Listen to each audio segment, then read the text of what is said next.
Bonsoir à tous, bienvenue sur NRTV dans ce débat organisé en vue des prochaines élections communales du 7 mars. Ce soir, on s'intéresse à Prangin et aux 6 candidats en lice pour la municipalité. Les voici. Concernant les règles du jeu, j'aurai le plaisir de modérer ce débat en compagnie de Rodolphe Henner et en partenariat avec La Côte. La parole sera donnée à tous les candidats répartis selon 4 thématiques et en 2 temps. En quelques chiffres, Prangin, c'est la 4e commune du district, située entre 2 grandes villes. Prangin saura-t-elle garder son âme d'enfance tout en développant son urbanisme? C'est la question à laquelle répondent les candidats en première partie d'émission. En deuxième partie, on s'intéresse notamment aux finances et au taux d'imposition fixé à 55%. Prangin figure parmi les communes au plus bas taux d'imposition du district. Cela pose évidemment quelques questions. Quelles implications et comment se développer? Les candidats y répondent en deuxième partie d'émission. À Prangin, en bref, l'enjeu est double. Tout d'abord avec 6 candidats et 3 forces politiques qui s'affrontent. Quel sera l'équilibre final? De l'autre, François Briand et le municipal Denis Chevalier de l'Entente pranginoise ont décidé de ne pas se représenter. Du coup, qui sera le ou la prochaine syndic? À vous de choisir. Bonne chance à tous les candidats. Place au débat. Pour ce premier plateau, j'ai le plaisir d'accueillir les 3 premiers candidats. Rodolphe Henner, bonsoir. Bonsoir Andrea. Place aux présentations. Oui, on accueille donc Dominique Ella-Crestin. Vous êtes municipal en poste actuellement à Prangin. Vous êtes également député verte libérale et vous représentez l'Entente pranginoise. Daniel Bujard de l'Alternative pranginoise. Vous êtes conseiller communal et président de ce même conseil. Vous êtes socialiste. Jean-Marc Bettan, vous êtes conseiller communal et président de la commission de gestion. Et vous représentez ici l'Alliance libérale de Prangin. Bonsoir chers candidats, je vous propose tout de suite de commencer avec la première thématique. Et pour ça, on écoute Marie-Christine Fer du quotidien La Côte.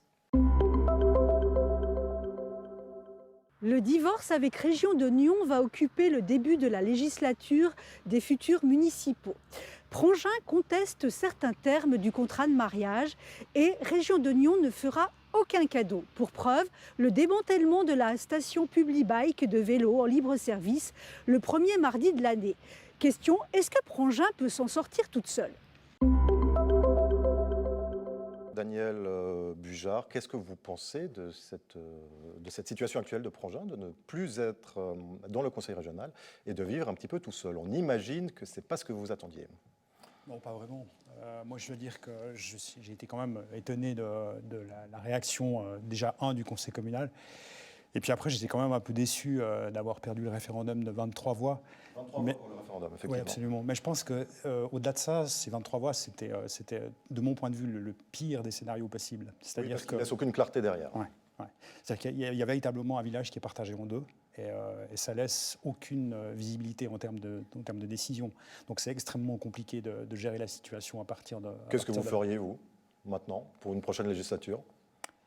Alors, de mon point de vue, il faut absolument rétablir le dialogue. C'est-à-dire que vous retourneriez vers Région Nyon en disant « Pardon, on aimerait bien revenir ». Moi, je crois qu'il faut se rasseoir à la table des négociations. Et il faut essayer de négocier cette situation qui franchement, est délicate. Lors du vote, vous dites justement que Prangin s'est payé le luxe de sortir du conseil régional, c'est-à-dire à quel prix? Qu'est-ce que Prangin a perdu avec cette sortie? Mais c'est assez simple à comprendre. En fait, Prangin est une commune qui est située au cœur de la côte. Moi, je ne vois pas très bien comment est-ce qu'elle va pouvoir se construire à travers un projet dans le futur, en étant à l'extérieur d'une institution qui permet la réalisation de projets. On va, je pense, parler tout à l'heure de la passerelle, notamment, on parlera plus tard ou d'autres projets. Qu'est-ce que ça vous a fait, les Vélib? La perte des Vélib, qui était une mesure concrète et symbolique? Je crois que ça fait partie, effectivement, des effets collatéraux de cette sortie. C'est Vélib, c'est dur pour l'image du village, pour ses habitants. Oui, effectivement. La municipalité, comme vous le savez, a soutenu de manière unanime le fait de rester au sein de Région de Nyon. Donc on a appris avec regret, mais en respectant évidemment la décision populaire. Et puis nous avons de fait pris les mesures adéquates pour, en municipalité responsable, s'assurer du bon fonctionnement. Maintenant, par rapport au Publibike, nous avons été très attristés, municipalité de Prangin, de cette décision de Région de Nyon. Nous avions essayé, au travers d'un dialogue et d'un courrier que nous avions envoyé à Région de Nyon début décembre, de faire en sorte qu'ils reviennent sur leur position. Nous comprenions leur position, mais en même temps, nous essayons de montrer que quelque part, pour le bien de la population pranginoise, mais du district... qu'il n'y avait pas de politique individuelle, c'était pour tout. On ne nous a pas encore répondu. Donc nous sommes toujours dans l'attente d'une réponse, mais nous avons bon espoir que dans le dialogue, nous allons avoir la même vision par rapport à la multimodalité. Une question excusez-moi, mais vous êtes là, sur ce plateau la seule représentante de l'exécutif. Comment on se fait dépasser de la sorte par son conseil communal? Vous dites la municipalité incorpore, vous la restez. Qu'est-ce qui s'est passé? Vous êtes en municipalité, vous êtes tous des représentants des groupes politiques qui siègent au conseil. Qu'est-ce qui s'est passé? Écoutez, il y a eu différents éléments qui sont rentrés en ligne de compte. Je ne veux pas ici refaire le débat, mais toujours est-il que dès le moment où la décision a été prise par les Pranginois, nous avons cherché à construire en fonction de cette décision pour aller de l'avant avec la construction régionale. Pour la municipalité de Prangin, il est inimaginable de travailler seul sans travailler au-delà des frontières pranginoises. Nous avons toujours collaboré avec les communes voisines. Qu'est-ce que cette sortie de Prangin a apporté de constructif? C'est vrai qu'on a du mal à comprendre aujourd'hui cette perte des Vélib. On peut aussi citer l'exemple de Jazz au Peuple qui a quitté Prangin pour aller s'établir à Nyon. Donc finalement, quel est le bénéfice d'avoir quitté Région de Nyon? Juste, Jazz au Peuple, c'est quand même presque humiliant. Jazz au Peuple va à Nyon pour toucher les subventions régionales. C'est quand même terrible, ça. Écoutez, par rapport à Prangin, nous essayons, comme je vous l'ai dit, de faire en sorte d'aller de l'avant. Donc, on ne se repose plus les questions de qu'est-ce qu'on a gagné, qu'est-ce qu'on a perdu. On essaye de faire en sorte qu'on puisse faire avancer les projets, faire avancer le développement. Et je crois que heureusement, on voit que c'est possible. Nous continuons à collaborer sur des grands projets avec nos voisins et ce sont pour beaucoup des projets régionaux, des projets qui se construisent pour l'ensemble du bénéfice du district, comme par exemple la passerelle. Bien sûr, la passerelle. Mais aujourd'hui, là, maintenant, vous vous engagez, si vous êtes réélu, vous dites on va discuter à nouveau avec le conseil régional. D'abord avec votre conseil, j'imagine? Alors, nous discutons encore, et heureusement, avec le Conseil régional aujourd'hui.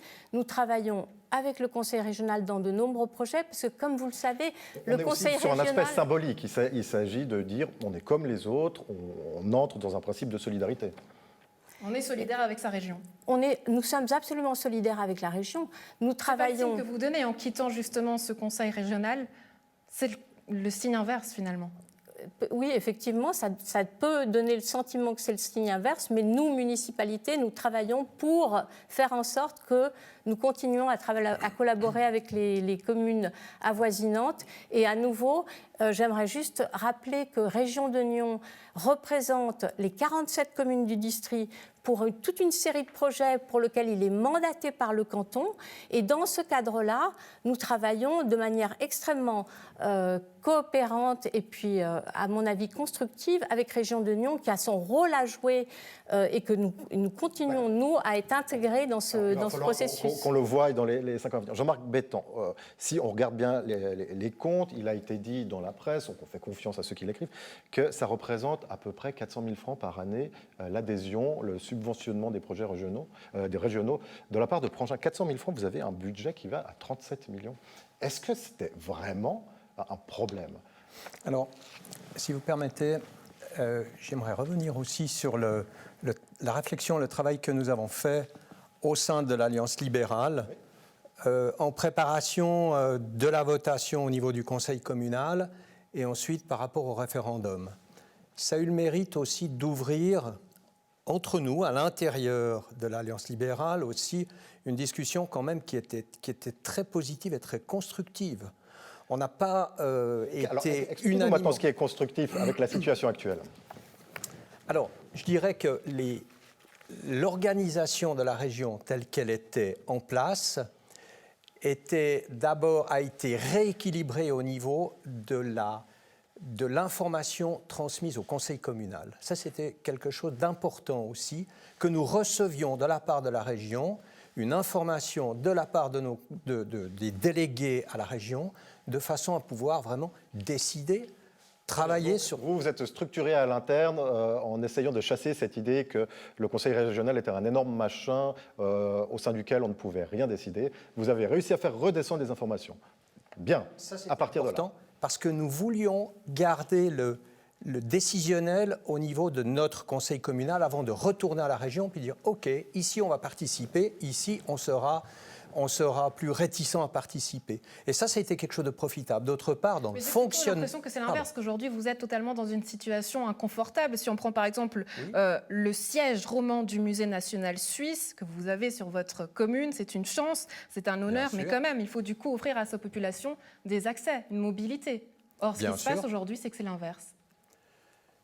Alors, effectivement, comme disait Daniel, il y a eu des conséquences à cette décision. Mais il y avait aussi au niveau du fonctionnement régional, au niveau de la commission de gestion, des choses qu'il fallait améliorer. Vous avez raison sur le fait de dire que ce conseil régional n'est pas parfait. Il n'y a aucun doute. Il a eu le mérite de faire progresser les choses au niveau du conseil régional. Aujourd'hui, on est dans un autre cas de figure, une autre situation qui va aussi nous permettre de revenir sur la réflexion, c'est du reste un de nos thèmes principaux de campagne. Donc vous voulez revenir de manière constructive Écoutez, un des points importants, c'est repenser la collaboration régionale dans une approche constructive.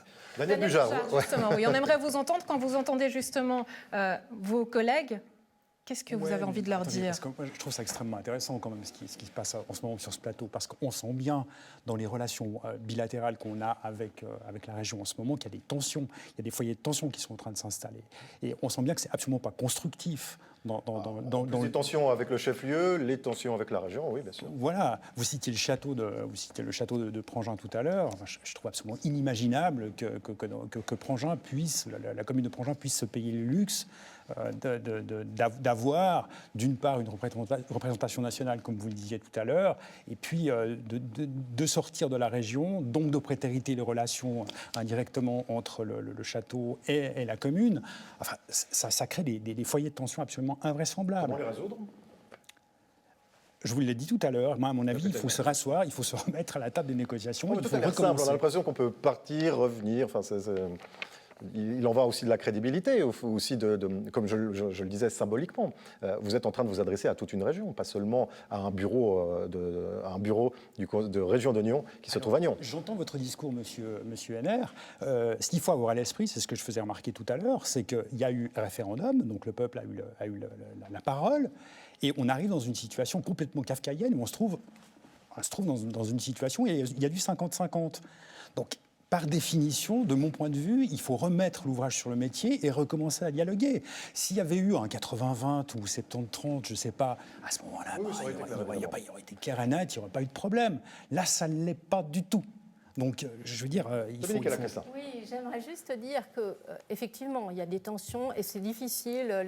Les situations évoquées par rapport au château, au musée national, heureusement, nous avons un contact très proche. On a encore été rencontrer la directrice du château dernièrement avec monsieur le syndic. Donc, il y a de toute façon des liens. Ils sont là, immanquablement. Il y a des inquiétudes aussi. Elle a raison d'être inquiète. Publibike, par exemple, c'est une inquiétude qu'on entend très fortement de la part de notre population. On a véritablement, et nous sommes vraiment, nous avons, comme je vous le disais, l'espoir que Région de Nyon revienne sur cette situation. Notre conseil communal était prêt à payer le double pour cette prestation de ce qu'il payait auparavant. Mais vous, à l'inverse, n'êtes plus prêt à payer? Si, notre conseil communal et la municipalité a proposé à travers son budget le double pour la prestation de Publibike. Oui, on vous a rétorqué qu'on ne pouvait pas avoir une adhésion à la carte des prestations à la carte. Tout à fait, exactement. Mais nous attendons encore une réponse à notre courrier de début décembre et nous espérons que nous aurons, puisque nous avons tous les deux, aussi bien Région de Nyon que la commune de Prangin, cette vision en vue en faveur du climat,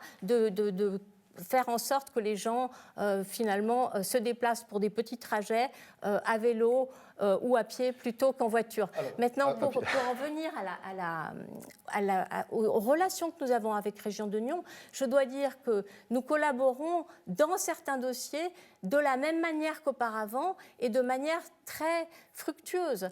Par exemple, Région de Nyon représente sur mandat du canton, coordonne la vision stratégique que nous devons développer toutes les communes du district, tout ensemble, les 47 communes du district, pour les zones d'activité économique. Et ça, Région de Nyon le fait très très bien et nous avons toutes les communes qui collaborent autour de ça. On est d'accord, on sait que Région de Nyon reçoit comme mandat de la part du canton de devoir fédérer pour des planifications.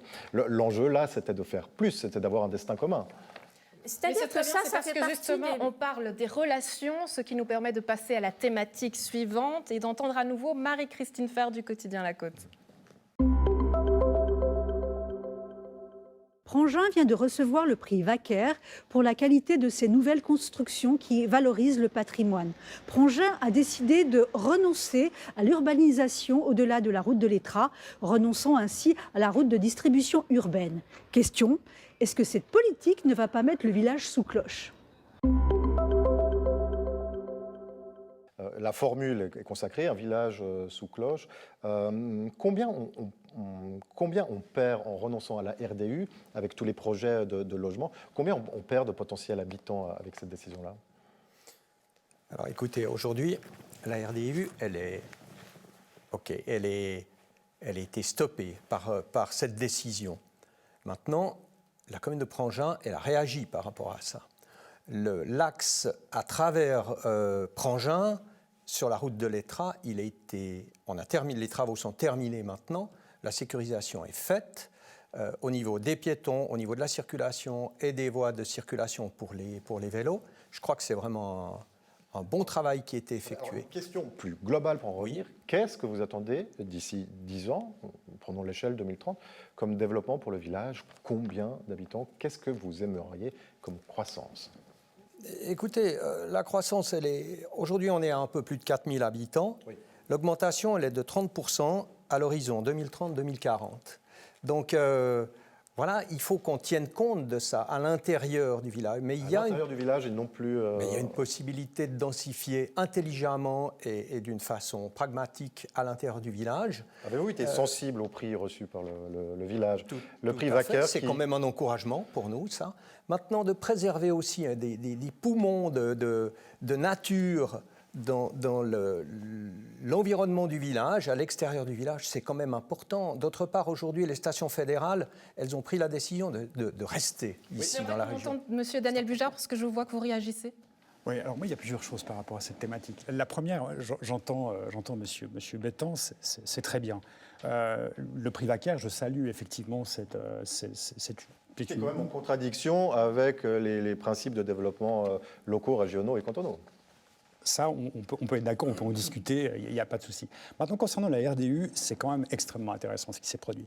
Il se trouve que je viens de terminer mon parcours universitaire et j'ai fait dans le cadre du module d'économie une recherche assez approfondie sur la RDU.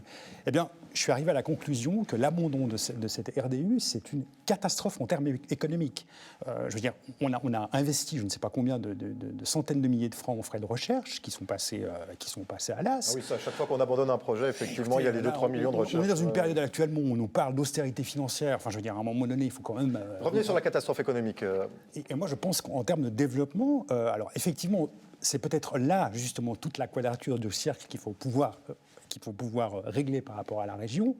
Mais je pense, d'un point de vue purement pragmatique, que la RDU aura apporté une... Madame Lacrestin, pragmatiquement, c'est quoi? C'est vos idéaux? Qu'est-ce qu'il a emporté? Je crois que la commune de Prangin, la municipalité de Prangin, soutenue par son conseil communal, lorsqu'elle a pris cette décision de renoncer au projet RDU, au terme d'une convention où il fallait que nous nous prononcions, eh bien, l'a fait pour respecter d'abord la nouvelle loi sur l'aménagement du territoire, qui date de 2014 et qui était un véritable changement de paradigme.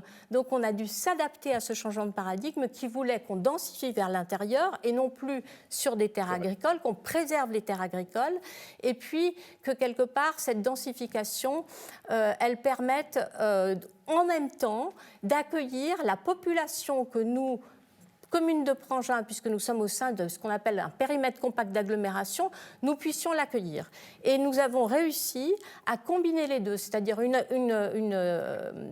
développement harmonieux. Justement d'accueillir les jeunes et de ne plus penser aux personnes âgées. Alors, on accueille absolument toute la population au sein de ces futurs plans de quartier. Nous avons un développement qui correspond à celui qui est planifié. Ce n'est pas un développement qu'on choisit. Il fait partie d'une planification supérieure qui va bien au-delà de nos frontières communales, qui s'intègre en fait dans les principes de développement qui visent... Parce que certaines personnes, justement, auraient préféré avoir dans cette planification un EMS. Oui, alors ça, c'est encore un débat au sujet, et ça ne l'empêche absolument pas. Quels sont les équipements qu'on va prévoir dans les 10 à 15 prochaines années? Un EMS fait tout à fait partie des planifications possibles.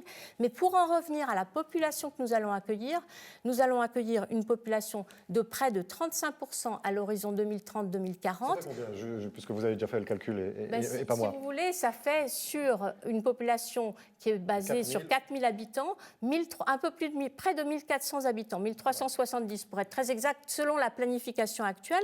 Et nous avons très certainement, puisque c'est des planifications qui sont faites sur des terrains largement libres de construction, au sein du périmètre compact, ce sont des plans de quartier qui vont se faire, mais d'une manière qualitative, de manière à s'intégrer tout en respectant les nouveaux principes de la LAT.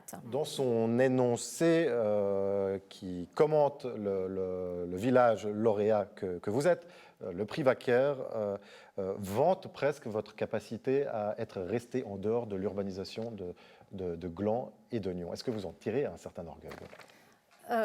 Certainement pas un certain orgueil, mais en tout cas, nous sommes très honorés d'avoir reçu le prix Wacker.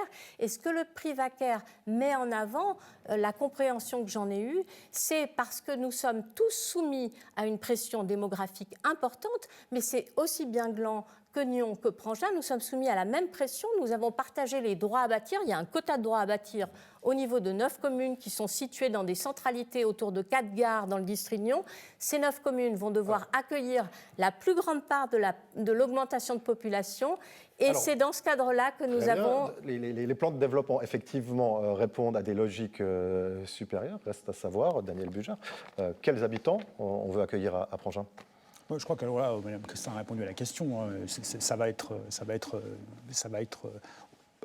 aussi large que possible. Non, parce qu'on sait qu'a priori, le prix au mètre carré à Prangin, c'est pas donné, quoi. Là, c'est une réalité qui est valable pour toute la côte. Oui, mais pour contrer cette réalité, justement, en attendant, généralement, la gauche propose des politiques d'accès au logement, de subventionnement.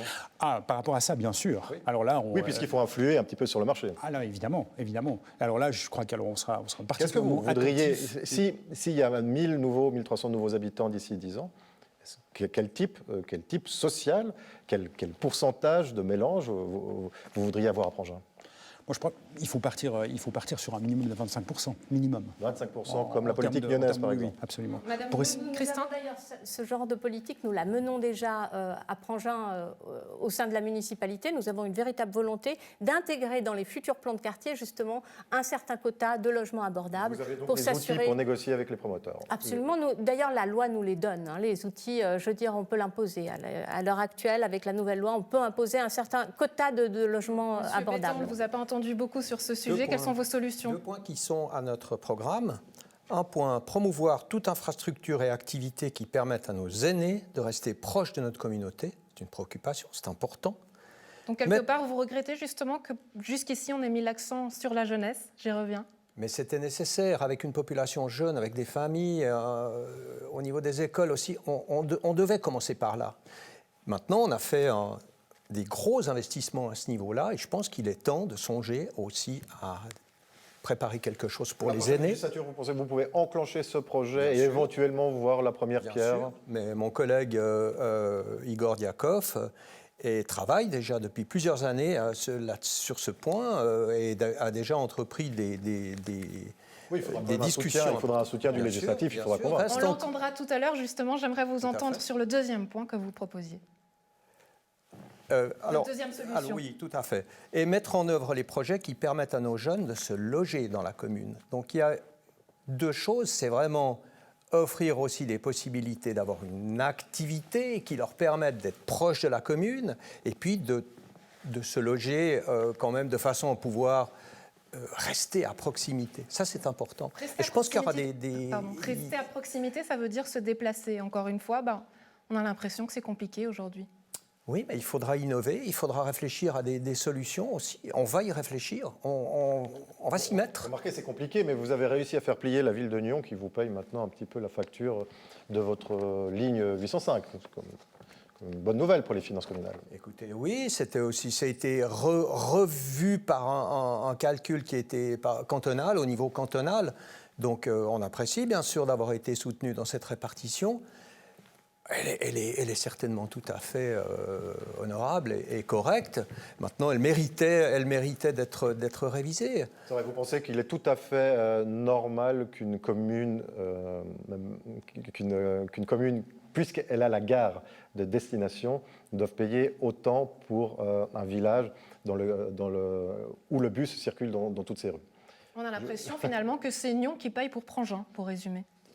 Je crois que la répartition financière, elle a été faite en fonction des kilomètres parcourus dans chaque commune. Et donc, c'est le canton qui, finalement, in fine, a déterminé que c'était la répartition la plus équitable.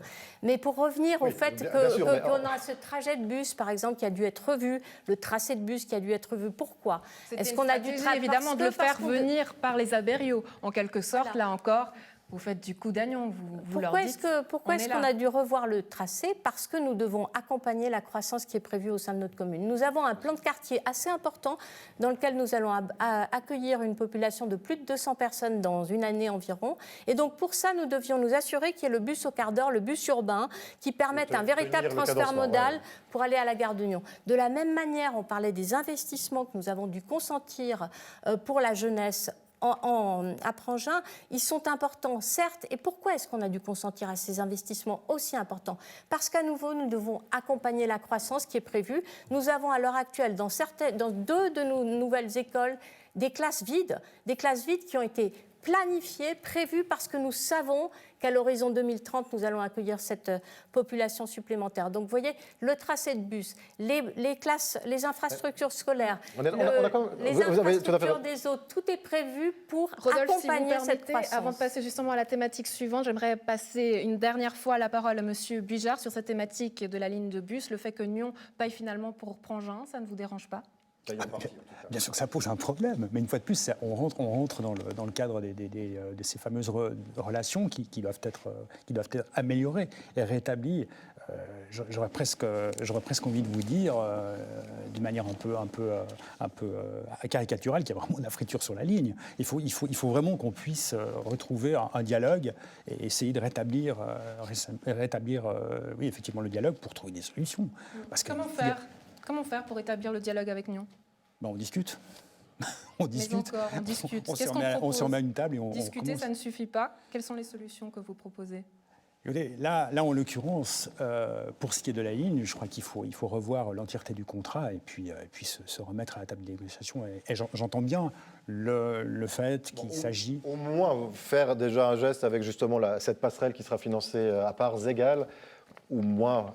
permettre à ce que ce dossier accélère, enfin ne s'embourbe pas dans des questions de répartition à nouveau. C'est ce que je crains.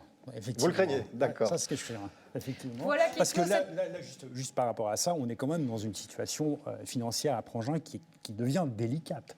On parlera des finances un petit peu plus tard. Ce ne sera pas avec vous, Daniel Bujard. On s'en excuse. Justement, je vous propose de clore cette première partie, mais avant de vous laisser partir, on laisse la place à la côte qui vous passe sur le grill. Michel Jotran va tout de suite nous rejoindre sur le plateau. Michel Jotran, co-rédacteur en chef du quotidien La Côte, bonsoir. Merci d'être avec nous. Bonsoir à tous. Alors ma première question ira à Madame Christin. Êtes-vous intéressée par la syndicature de Prangin?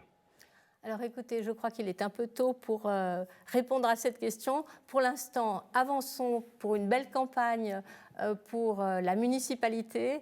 Et puis, si j'ai l'honneur d'être élue à la municipalité, eh bien, on verra bien ce qu'il en est, parce que nous avons 3 partis, et les 3 partis auront sans doute la volonté d'avoir des personnes pour la syndicature. Merci. Comment vous percevez-vous l'image de commune individualiste qui colle désormais à Prangin?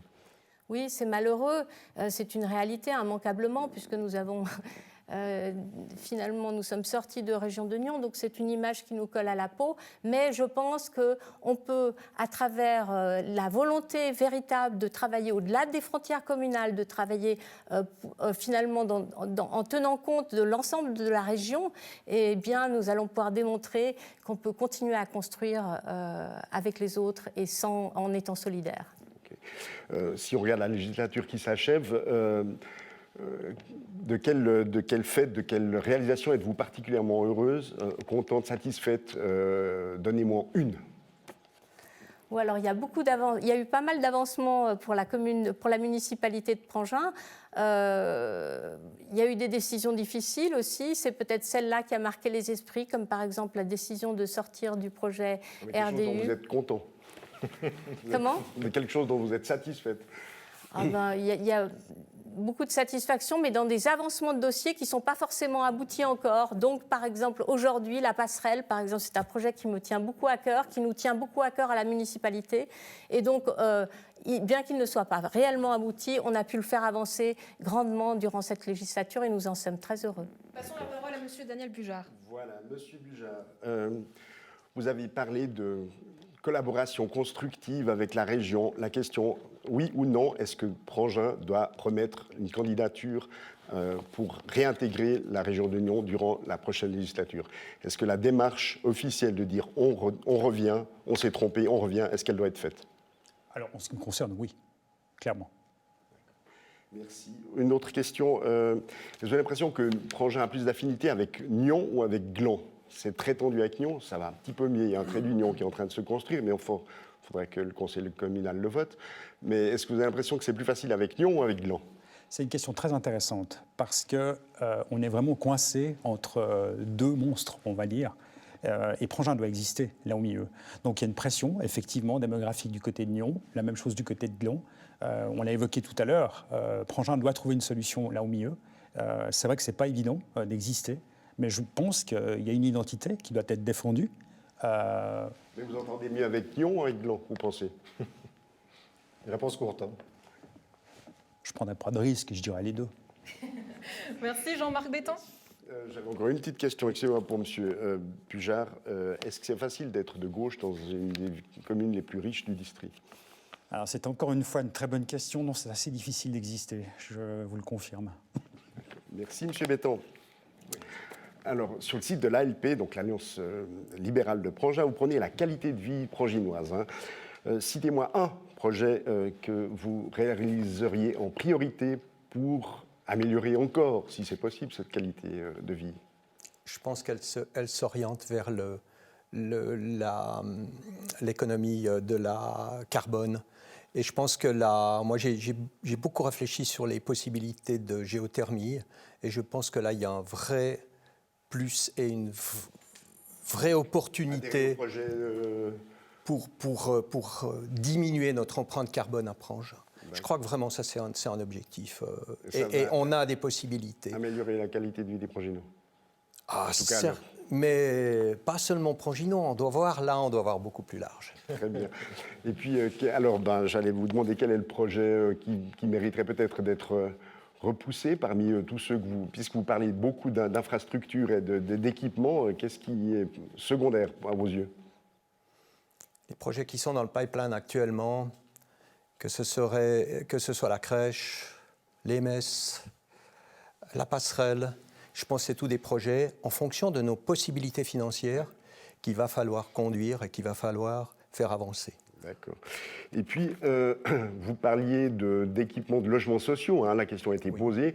Ça ne se fait pas, Rodolphe a dit, le prix du terrain est très cher à Prangin. Ça veut dire que la commune doit être proactive, ça veut dire que la commune doit investir avec des droits de superficie ou des choses comme ça. Est-ce que vous êtes prêt à lâcher de l'argent pour faire du logement social à Prangin?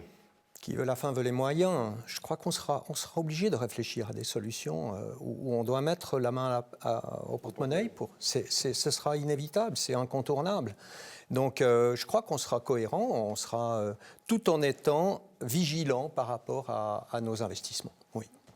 Jean-Marc Bétan, Dominique Ella-Christin, Daniel Bujard, merci beaucoup d'avoir été avec nous, d'avoir répondu à nos questions. À la maison, à vous de choisir. Restez avec nous, on passe au plateau suivant d'ici quelques instants.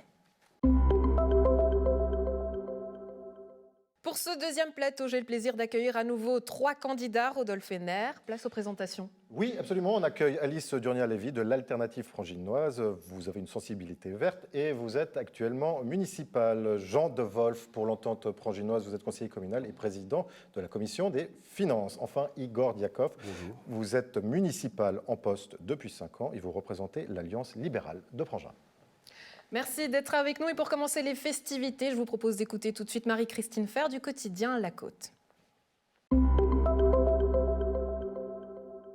À Nyon, certains élus voient rouge lorsque l'on prononce le nom de Prangin. À Prangin, on estime que la ville-centre n'est pas très coopérative. Ces dernières années, il y a eu des bisbilles, notamment au sujet du financement de la rénovation du pont de la Redoute et encore de la ligne de bus 805. Heureusement, Police Nyon Région marche très bien et la collaboration pour la création de la future passerelle de mobilité douce est également un succès.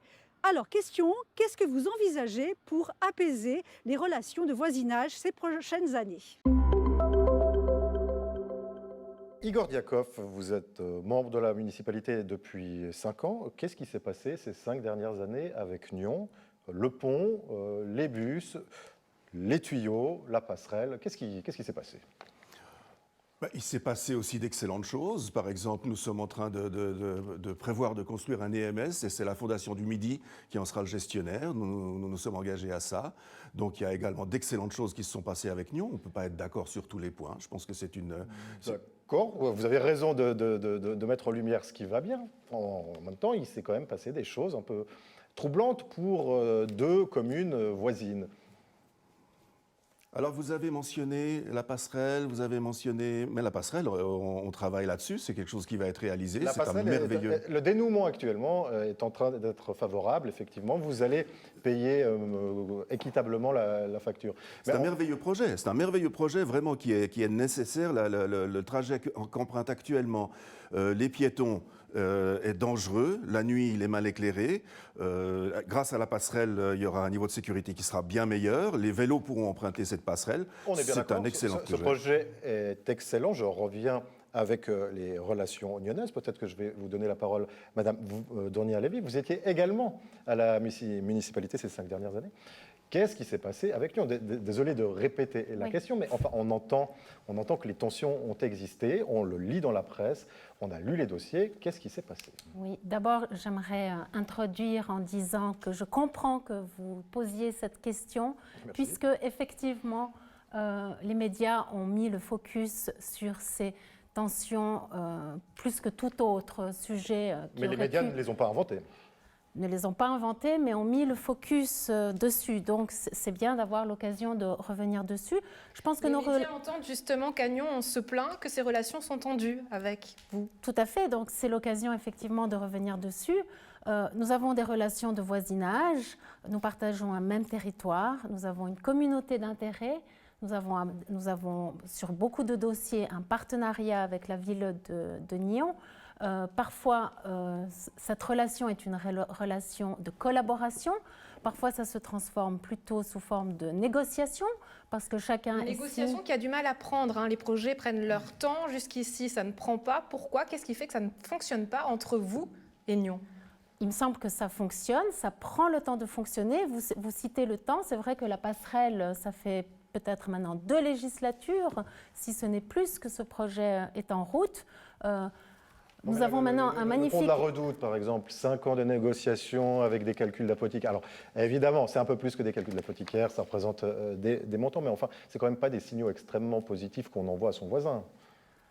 Je pense que ça vient des 2 côtés. Chacun estime, d'un côté, que le partage, la répartition financière doit être équitable. Et l'important, c'est à la fin d'avoir abouti et d'avoir trouvé un terrain d'entente. Vous étiez toutes 2 dans la municipalité, vous nous l'affirmez, ces décisions, ces désirs de négociation ont été menés in corpore par une municipalité absolument soudée. Absolument. En ce qui concerne ces projets, et d'ailleurs, il faut dire qu'en ce qui concerne le pont de la Redoute, je veux dire, les négociations se sont faites entre les deux exécutifs, et puis après, c'est les conseils communaux également qui doivent s'entendre et qui ont leur mot à dire, et qui parfois obligent à reprendre les négociations. Monsieur Jean de Wolff, j'aimerais vous entendre, justement, vous arrivez. Est-ce que ces relations vous mettent dans une situation confortable? Alors, je n'ai pas le sentiment qu'il se soit passé pendant ces 5 dernières années quelque chose qui était particulier. Comme il a été cité, il y a un certain nombre de dossiers qui ont été compliqués à faire aboutir. La situation financière est évidemment tendue du côté de Nyon. Également, ça vient un petit peu du côté de Prangin. Personnellement, j'ai été impliqué dans un des dossiers que vous avez cité, celui de la ligne de bus, qui a été cité dans le reportage. C'est la commission des finances qui a levé le lièvre que depuis un certain nombre d'années chez nous, vous payez la quantité de la facture, l'intégralité de la facture ligne de bus, et que la loi en fait dispose autrement. Donc on a demandé un rééquilibrage de cet état de fait. La commune de Nyon n'a pas souhaité évidemment négocier ça directement avec nous. Évidemment, Nyon a l'impression de payer pour vous. En gros, c'est ça. Alors, la loi définit très clairement sur quelle base une ligne de bus qui est sur plusieurs communes doit être financée. Et nous, on a simplement demandé le rétablissement de la loi qui, dans le financement précédent, n'était pas conforme. Généralement, vous faites partie du conseil communal. On a entendu les représentants de la municipalité clamer leur union. Est-ce qu'il y a, de la part du conseil communal, des volontés de faire passer des messages à l'extérieur? Il n'y a pas une volonté du conseil communal de se désolidariser de la municipalité ou de la mettre sous pression dans un sens ou dans l'autre. En revanche, il y a évidemment derrière chaque projet une commission qui va étudier un dossier et puis qui va se poser des questions et qui va peut-être arriver avec un calcul différent. C'était le cas notamment du pont de la Redoute de ce côté-là. Le pont de la Redoute, vous faites un gain de 75 000 francs après négociation. Oui, mais évidemment, nous avions... ça vaut la peine de se fâcher? Nous avions un calcul qui était différent avant et le différentiel était plus important. À la fin, c'est une négociation qui est arrivée à ça. 75 000 francs, ça ne fait peut-être pas de sens de se fâcher pour 75 000 francs, mais on ne s'est pas fâché pour 75 000 francs. Les deux ont trouvé un terrain d'entente, les deux municipalités ont réussi ensuite à trouver un terrain d'entente et à faire voter les deux conseils communaux sur cette base-là. Alors, Monsieur Delcoff a réagi justement, vous avez souri. Qu'est-ce qui vous a fait sourire? Non, je suis très content de voir que les problèmes trouvent une issue. Et malgré vos questions, je dois dire qu'il y a... Je reviens sur ce que je disais avant. Il y a d'excellentes choses qui fonctionnent entre Nyon et Prangin. Vous comprenez que ça arrive dans une situation où vous sortez de région de Nyon.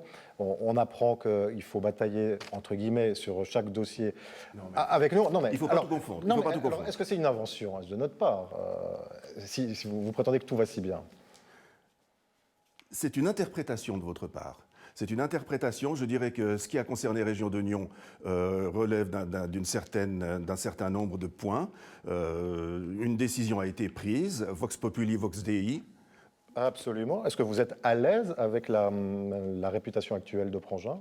Village renfermé sur lui-même, qui ne veut pas collaborer? Je n'ai pas la sensation que nous ayons cette réputation-là. Je pense que si tout le monde était tout le temps d'accord, on n'avancerait pas. Je pense qu'il faut un peu de transgression, un peu de discussion, un peu d'opposition, et c'est ça qui fait avancer les choses. Et il faut pouvoir l'accepter pour grandir, c'est normal. On a l'impression que vous reculez justement, parce qu'aujourd'hui ces décisions ont des conséquences. Oui, vous reculez, vous perdez par exemple des vélos. C'est reculant. Nous n'avons pas perdu des vélos. Il se trouve qu'il y a un accord entre ProVélo et puis Région de Nyon et que les partenaires, les acteurs de cet accord ont souhaité l'appliquer tel que conclu dans leur contrat, c'est tout. Nous n'avons pas perdu des vélos. En ce qui concerne Public Bike, de toute façon, la négociation n'est pas terminée. Nous essayons toujours de faire valoir l'intérêt qu'il y a pour l'ensemble de la région de garder une station Public Bike à Prangin, une commune qui est très appréciée, qui va aussi beaucoup gagner en tourisme, vu le bruit et l'excellente réputation que le prix Vacaire lui a donné. Et nous espérons vraiment que la région de Nyon va reconnaître ces avantages et nous laisser la station Public Bike, moyennant évidemment compensation financière supérieure à celle que nous aurions payée. Si nous Je voudrais étions dans rebondir le- sur 2 points. Allez-y, D'abord, allez-y. tout à fait d'accord avec toi, Alice. La notion de vélo public bike et tout ça, c'est tout à fait dans la tendance et c'est dans l'air du temps et c'est intelligent que nous soyons attentifs et que nous tentions de trouver une autre solution. C'est une première chose. Tu as mentionné le prix Vacaire. Vous parliez de divergence entre Nyon et Prangin. C'est vrai qu'il y a eu une divergence au niveau de la RDU. On va parler tout à l'heure, on peut en reparler tout de suite, il n'y a pas de souci. Avec la... Je ne veux pas modifier votre planification. Non, tout est ouvert, il n'y a pas de souci. Eh bien, c'est justement le fait que nous nous soyons démarqués vis-à-vis de la RDU qui a joué un des rôles déterminants pour l'obtention de ce prix qui a été reconnu dans toute la Suisse. Comment vous avez reçu ce prix? Avec fierté? Avec émotion, avec fierté. Oui, c'est quand même quelque chose d'important, c'est quelque chose qui parle de notre patrimoine, qui parle de la manière dont nous protégeons notre histoire, dont nous protégeons nos bâtiments, dont nous... Oui, c'est un prix qui a une grande signification. Monsieur, J'aimerais entendre Madame Durnia-Lévy parce qu'elle a l'air un peu plus sceptique à ce Non, sujet. non, du tout, c'est la même chose. Désolée de ne pas être contradictoire avec mon collègue. c'est la collégialité. Non, vraiment, beaucoup de reconnaissance pour ce prix qui, effectivement, a consacré les décisions non seulement des précédentes législatures, qui ont bien entendu œuvré, hein, ça a été dit plusieurs fois, mais aussi des décisions de cette législature, notamment concernant la RDU. Donc, c'était une décision difficile à prendre, mais qui a été reconnue. Monsieur Jean de Wolf, est-ce que ce prix contredit les politiques régionales de développement? Ah, bien au contraire. Bien au contraire, expliquez-nous. Ce prix couronne une certaine vision de l'urbanisme dans un village tel que Prangin, qui se situe entre deux villes. Hein. On n'est pas un village au milieu de rien, où il est plus facile de préserver un urbanisme villageois. On doit en fait avoir une politique de ce côté-là. Il a été parlé de la RDU, de la volonté de la commune il y a quelques années de ne pas devenir en fait une cité dortoir de Nyon. Et ça, c'est vraiment le vœu des citoyens de Prangin, de rester avec une identité villageoise qui soit différente au niveau de l'urbanisme de celle de la ville qui est voisine et avec laquelle nous devons entretenir des bonnes relations. Mais vous devez entretenir des bonnes relations avec tout le monde, de toute façon. Nous devons entretenir des bonnes relations avec tout le monde. Alors, pourquoi ne pas réintégrer une structure fédératrice régionale? Alors ça, les citoyens de la commune ont voté différemment. Aujourd'hui, quelle est votre sensation à vous? Vous pensez que vous pouvez faire les 20 prochaines années cavalier seul? Alors 20 ans, là, il faut regarder un petit peu plus loin. Gouverner, c'est prévoir. Gouverner, c'est prévoir. Moi, je pense qu'il y a des mécanismes au niveau régional et cantonal qui sont à l'œuvre pour planifier un certain nombre de choses dans le domaine de l'urbanisme, des transports, de la mobilité. Nous nous inscrivons là-dedans. Nous avons l'intention de coopérer avec les institutions qui ont ces responsabilités. Région de Nyon en est une, ce n'est pas la seule, il y en a d'autres. Et de ce point de vue-là, je ne vois pas de nécessité de rouvrir le débat qui vient d'être clos par le vote de nos citoyens. Par un vote qui est quand même pas très spectaculaire, on est bien d'accord. En termes de différence, c'est vrai, j'étais dans le camp des perdants, donc je suis très bien placé pour compter le nombre de voix qui nous séparaient d'une décision différente. Mais à la seconde où cette décision a été prise par la population de Prangin, il faut l'accepter et il faut construire un nouveau projet avec la nouvelle configuration. Et je m'inscris vraiment, et l'entente s'inscrit vraiment dans cette dynamique. Vous avez l'air de vous entendre, pourtant on a du mal à y croire, hein, j'insiste, parce qu'aujourd'hui il y a des places à prendre. Et oui, j'aimerais revenir sur ce sujet, cette passerelle, 7 millions de francs, on pourrait penser, est-ce qu'aujourd'hui, en pleine crise économique, est-ce que ce prix-là, finalement, ne peut pas paraître superflu? Le prix d'une passerelle, évidemment, si on le prend uniquement en tant qu'investissement, tout a l'air cher. Dès le moment où vous regardez un montant, ça a l'air cher. La question, c'est qu'est-ce qui va en être fait? Combien de personnes... C'était le prix à payer pour renouer justement un dialogue avec Nyon? Non, ce n'est pas le prix à payer pour renouer. C'est le prix à payer pour offrir aux citoyens de Prangin et de Nyon qui veulent traverser le chemin que cette passerelle va couvrir de façon plus efficace avec de la mobilité douce, parce que actuellement, c'est relativement compliqué de se rendre à la gare quand on habite à Prangin. Il y a beaucoup de gens qui se diraient je pourrais aller en trottinette, je pourrais aller en vélo, mais ne le font pas. Et donc, cette passerelle, elle a un vrai sens au niveau de la mobilité et au niveau de la transition vers une mobilité douce. C'est un À projet vélo, si on l'a chez soi, en l'occurrence. Si on l'a chez soi, effectivement, comme ça a été dit, le fin mot de l'histoire sur la présence de vélos en libre accès sur la commune de Prangin n'a pas été écrit. On a l'impression, Igor Diakov, je ne sais pas si je vous ai déjà posé la question, quand même que la municipalité, si ce n'est débordée, du moins régulièrement challengée par son conseil communal. On parle de la passerelle financée de manière équitable entre Nyons et Prangin. Ici, on a écouté vos confrères et consoeurs tout à l'heure qui donnent l'impression que c'est gagné d'avance. Est-ce que c'est vraiment gagné d'avance d'aller convaincre votre conseil communal ? Rien n'est jamais gagné d'avance. Il ne faut pas vendre la peau de l'ours avant de l'avoir tué. Simplement, c'est une sensation effectivement assez... une sensation que je partage, assez optimiste. Maintenant, la décision n'est plus dans nos mains.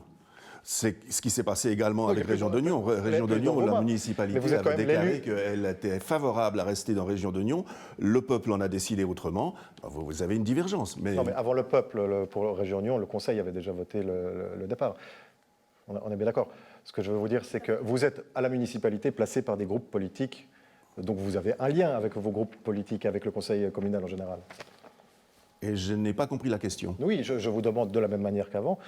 On a l'impression que cette municipalité est challengée ou débordée par son conseil communal. Pourtant, vous avez un lien avec votre groupe politique qui siège au conseil communal. Comment ça se passe ? Pourquoi on a cette impression-là ? Et ne me renvoyez pas juste à ma propre interprétation. J'essaie de me mettre à votre place et de comprendre ce que vous voulez dire. Débordé, j'ai jamais eu la sensation qu'on était débordé. Il y a des commissions qui surveillent et qui contrôlent ce que nous faisons, et c'est dans l'intelligence de la démocratie, et c'est un système extraordinaire. J'ai pas l'impression qu'on soit débordé. On est surveillé. Non, c'est assez incroyable, parce que ce que vous nous dites, c'est que depuis 5 ans, il n'y a pas de tension dans votre conseil, il n'y a pas de tension dans les relations extérieures, que tout ce qui a été fait a été choisi, voulu et assumé par le législatif et l'exécutif. On peut prendre le cas du syndic, François Briand, qui quitte l'entente pranginoise. Il y a des tensions. Alors, puisque vous voulez réagir, est-ce que tout va si bien dans ces instances politiques ?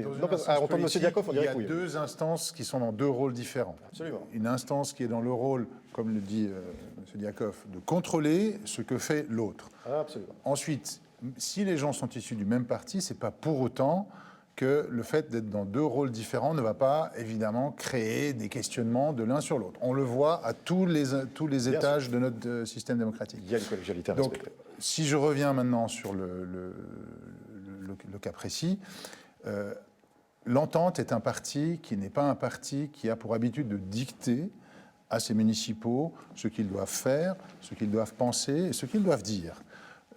Nous avons une charte comportementale qui définit comment on se parle, mais pas ce qu'on doit se dire. Vous êtes un groupe indépendant. Donc de ce côté-là, évidemment, nos municipaux, les 3 à l'époque, ont la liberté de développer des projets, et les représentants de l'entente au conseil communal ont la même liberté de les voter ou de ne pas les voter. Et ça, c'est vraiment essentiel dans notre mode de fonctionnement au sein de l'entente. C'est très bien. Votre groupe politique, vous faites l'éloge de la liberté de chacun de ses membres.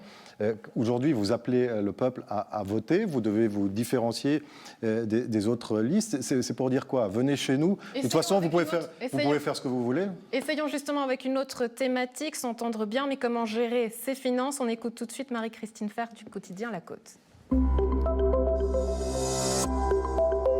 A un taux d'imposition de 55% qui est l'un des plus bas du canton. Parallèlement, la population va augmenter de 30% d'ici 2040.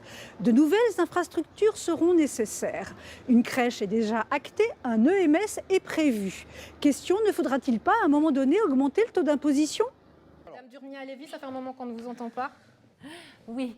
Je voulais vous répondre au sujet de la passerelle, puisque c'est aussi un des investissements qu'il faudra on est passé aux impôts, financer. Bon, alors pour revenir sur les impôts,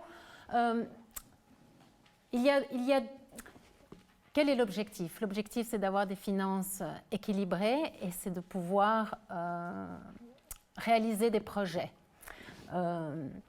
Donc, la commune de Prangin avait des comptes, des résultats bénéficiaires pendant des longues années. Ça ne fait que depuis 2020 qu'il y a un déficit. Donc, le raisonnement de la municipalité, en tout cas ces dernières années, c'était de garder le taux d'imposition bas et de voir qu'est-ce qui allait se passer avec les négociations. Jusqu'à le baisser, le taux. Elle ne l'a pas vraiment baissé. Il y a eu un point à cause de la reprise, de la bascule, à cause de la Vassade. Donc il n'y a pas vraiment eu une baisse. Donc l'idée était, pour éviter l'effet yo-yo, c'est très mauvais pour les citoyens de ne jamais savoir à quoi s'attendre et de changer tous les 2-3 ans, c'était d'attendre d'avoir une perspective un petit peu plus claire suite aux négociations. Comme vous avez dit, comme on l'a dit dans le reportage, on a du mal justement à se projeter dans cette perspective parce qu'aujourd'hui, voilà, ce taux d'imposition fait partie des plus bas du district. Vous vous plaignez auprès du canton, donc finalement, on a du mal à se projeter. Oui, c'est sûr que... Non mais, soyons clairs, vous êtes de gauche, j'imagine que vous voulez financer des politiques sociales à Prangin, enfin j'imagine, c'est une intention que je vous prête. Vous êtes pour le statu quo vous-même, je sais bien que vous devez respecter la collégialité, oui, mais enfin...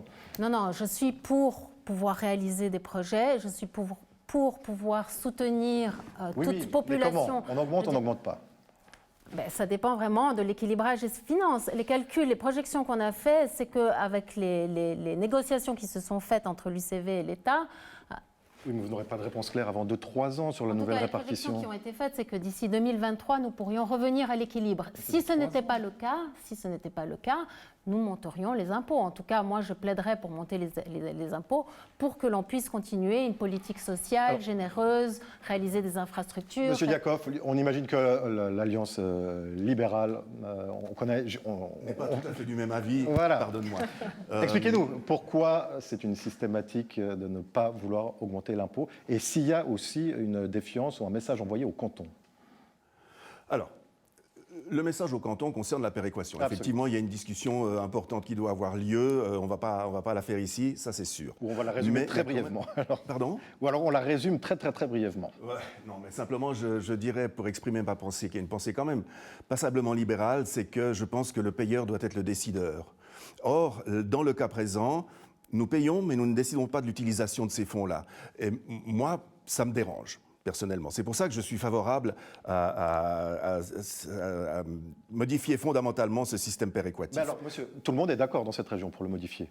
Maintenant, il y a une urgence. Ça ne va pas arriver avant 2-3 exercices. On arrive dans une crise économique. Vous semblez dire que soit on augmente les impôts, soit on va dans le mur. Ah non, c'est pas ce que je dis, je vous pose la question. Je sais que vous pouvez, il y a différentes manières de générer de l'argent dans une commune, réduire les charges ou alors ponctionner davantage.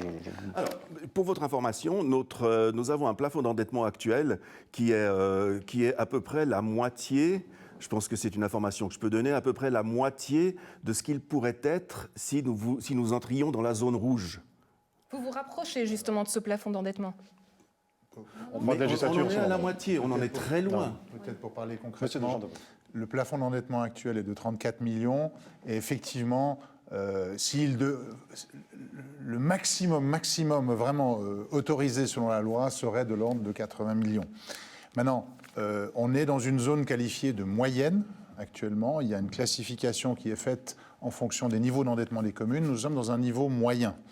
Nous avons encore une marge de l'ordre de 6 millions à peu près avant qu'on sorte de cette marge et qu'on rentre dans la marge qui serait vraiment, entre guillemets, mauvaise, qualifiée de mauvaise.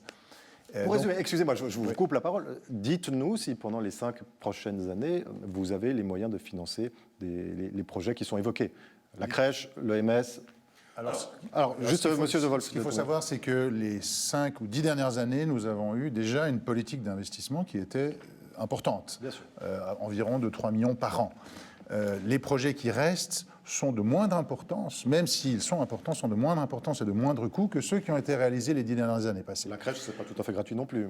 C'est pas tout à fait gratuit, mais de nouveau, on a investi près de 30 millions, plus de 30 millions les 10 dernières années.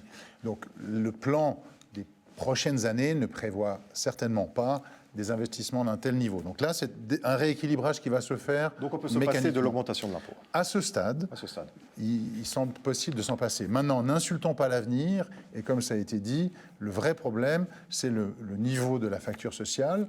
Il y a un double problème, c'est le montant absolu de cette facture sociale que nous ne contrôlons pas, et deux, c'est la part de cette facture sociale qui nous sera refacturée. Oui, et c'est ça qui va vraiment être l'élément déterminant. Les autres aspects, c'est-à-dire les aspects investissement et ménage de la commune, sont bien gérés en l'état actuel. Et si toute chose reste à ce niveau-là, nous pourrions nous passer d'une augmentation d'impôt. Alors, pas d'augmentation d'impôt pour personne. Non, ce n'est pas ce qu'on a dit. Ce qu'on a dit, c'est qu'on attend de voir... Il y a plusieurs facteurs qui sont encore incertains, comme ça a été dit dans le reportage. On a tout à fait compris l'incertitude qui plane. Comme ça a été dit dans le reportage, nous avons 250 habitants de plus qui vont arriver. Oui, ce sont quand même des rentrées fiscales supplémentaires. Voilà, il y a tous ces éléments à prendre en compte. J'aimerais ajouter un... Monsieur Diakov. J'aimerais, avec votre permission, merci, que l'EMS, en fait, donc les trois phases, la partie au départ du choix du partenaire avec lequel nous le construirons, si nous le construisons, ce que j'espère vraiment de tout cœur, la partie d'études, ces deux premières parties seront financées par Prangin. Mais la partie de réalisation, qui est de loin la plus coûteuse, est payée par le canton. Absolument. Voilà. Donc, combien se chiffre une facture totale d'un tel ? On compte à 298 000 francs, je crois, pour un lit. Donc là, on prévoyait 40 lits, on est à... Est-ce qu'on est entre 12 et 14 millions pour la réalisation à la louche, hein, vraiment. Et les frais d'études, 2-3 millions pour Prangin ? Un demi-million, 3/4 millions pour l'étude, je pense. Bon, chers habitants de Prangin, les finances vont bien. Du coup, faites très attention qu'elles aillent bien.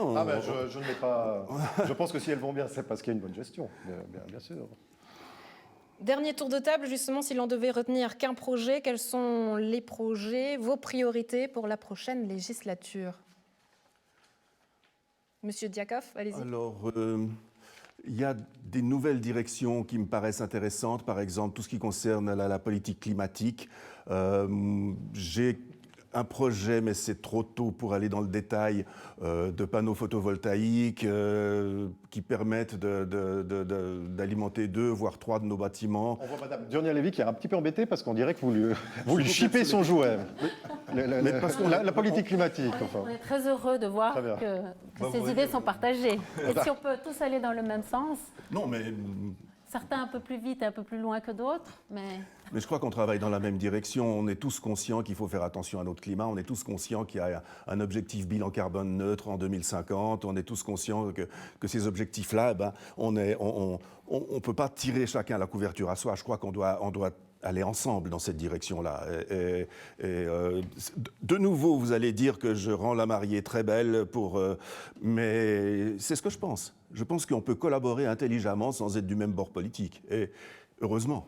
C'est le cas, je cherchais juste quelques raisons de vous différencier. Alors, je ne vais pas me différencier évidemment sur ce qui a été dit, clairement, mais j'ai un autre sujet qui, vu ma profession essentiellement dans l'informatique, me porte.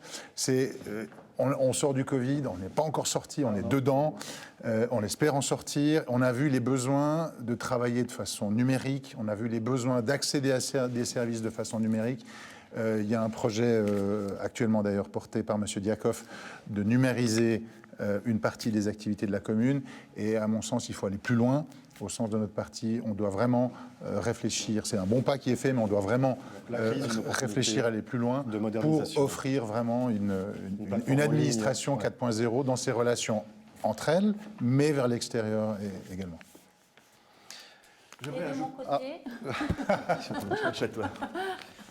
Alors le mot de la fin, enfin de l'avant-fin. Et de mon côté, en ce qui concerne les objectifs de la prochaine législature, c'est de continuer de poursuivre sur ce qui a été commencé. Vous avez parlé de la crèche et vous parliez également du financement. C'est vrai que nous désirerions une crèche qui soit exemplaire sur le plan écologique, et ça coûte. Ça coûte.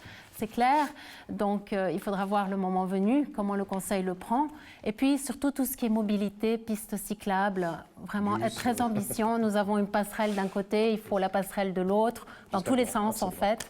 Donc nous aimerions également travailler dans ce sens. Tout semble aller pour le mieux. Je vous propose qu'on vérifie ça encore un peu plus en compagnie de Michel Jotran. Michel Jotran, la place est à vous. Merci, bonjour à tous. Ma première question ira à Madame Durnia-Lévy. Vous êtes visiblement, après tout ce débat, j'ai l'impression que vous êtes tous d'accord, ça va super bien et tout, mais vous êtes la seule représentante de la gauche actuellement à la municipalité. Est-ce que vous êtes souvent minorisée? Écoutez, ça ne va peut-être pas toujours aussi loin que je voudrais dans certaines décisions, mais j'arrive quand même à faire passer jusqu'à un certain point les idées et les valeurs de la gauche, oui, oui. Est-ce que c'est possible de faire du social dans une commune qui économise, qui doit tout le temps économiser pour justement essayer d'éviter d'augmenter son taux d'imposition? Je ne sais pas pourquoi vous parlez d'économie alors qu'on vient de vous dire qu'on a investi plus de 30 millions ces dernières années. Vous notez aussi votre budget avec donc oui, des économies sont faites à Prangin. Moi, je ne vois pas qu'on économise encore au dernier budget. Personnellement, j'ai augmenté mon budget de façon assez considérable pour faire des nouveaux projets en faveur de la jeunesse, de l'accueil de la jeunesse. Et le Conseil n'a posé aucune question, au contraire, il était ravi. Donc la réponse, pas de problème à faire du social dans une commune qui économise. Et Prangin n'économise pas, en plus. Donc, En tout cas, dans la mesure des moyens que je propose, ça va, oui. D'accord. Oui. Merci. Ma question à M. Diakov, la culture. Je crois que ça vous tient à cœur, notamment Baroque à Prangin, qui est un peu votre bébé. La commune de Prangin est sur le site le seul sponsor de cette manifestation, visiblement. On voit que Jazz au Peuple est parti à Nyon pour faute de subventions régionales. Est-ce que vous êtes condamné à être le sponsor de toute nouvelle manifestation culturelle qui pourrait s'organiser à Prangin? Alors, c'est un stade embryonnaire pour l'instant. Le festival, d'ailleurs, ce n'est pas un festival, c'est une masterclass qui s'est conclue avec 2 concerts. Grâce au fait que nous avons dans la commune une artiste de renommée internationale qui est Madame Maria Damjanovic, que je me permets de citer. Oui. Rapidement. C'était la première fois cette année, et comme c'était la première fois, effectivement, on n'a pas trouvé de sponsor. Mais vu le succès qu'on a rencontré, nous envisageons de faire appel à d'autres entités. Il y a un comité qui travaille, une association Prangin Baroque qui s'est créée. On va aller chercher un peu d'or, maintenant de l'argent auprès d'autres entités. Maintenant, vous parlez de... Une douce musique que vous nous jouez là. J'aimerais que vous jouiez le jeu des réponses courtes. Le Jazz au Peuple. Ah, Jazz au Peuple. Oui. Alors, Jazz au Peuple a malheureusement quitté Prangin et la raison publique, c'était qu'ils avaient peur de ne plus toucher les subventions de Région de Nyon. Et moi, c'est pas vrai, ils auraient continué. Je ne vois pas pourquoi ils n'auraient pas été soutenus par Région de Nyon. Ce n'est pas parce que Prangin est sorti de Région de Nyon qu'une manifestation culturelle ne doit pas toucher une subvention. Chez Vélib, alors? Pardon? Ça s'est passé pour les Vélib. J'ai pas compris. Non, mais je pense que clairement, c'est une manifestation qui a lieu à Prangin n'est plus subventionnée par la région.